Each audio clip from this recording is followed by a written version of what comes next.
நண்பர்களே, ஜிஎஸ்டி ஆக்டில் advance ruling authority சொல்லி ஒரு அத்தாரிட்டி இருக்குது. அதனுடைய நோக்கம் என்னன்னா,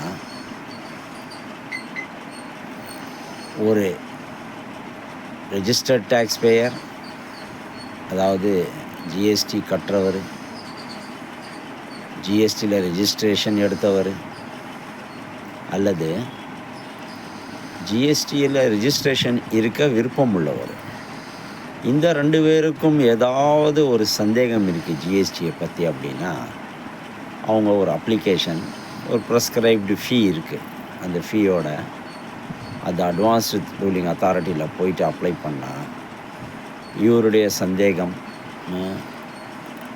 எவ்வளோ ரேட் ஆஃப் டேக்ஸு, இதனுடைய ஹெச்எஸ்என் கோட் என்ன, கிளாஸிஃபிகேஷனு, இப்படிப்பட்ட விஷயங்களை, சந்தேகங்களை எழுதி கொடுத்தால் அவர்கள் ஜிஎஸ்டி டிபார்ட்மெண்ட்டில் கமெண்ட்ஸ் கேட்பாங்க. அவருடைய பதில் வந்த பிறகு இவர்கள் ஒரு ஆர்டர் பாஸ் பண்ணுவாங்க. அந்த ஆர்டர் என்ன சொல்லப்பட்டிருக்குதோ அதன்படி அந்த அப்ளிகண்ட்டுக்கும் பொருந்தும், டிபார்ட்மெண்ட்டுக்கும் பொருந்தும். அந்த ஆர்டரை சரியாக இல்லை சொல்லிட்டு இந்த டேக்ஸ் பேயர், அதாவது வியாபாரி, ஜிஎஸ்டி கட்டுற ரெஜிஸ்டர்டு இருக்கிற வியாபாரி ஃபீல் பண்ணுறாரு அப்படின்னா, அவர் அப்பீலுக்கு போகலாம்.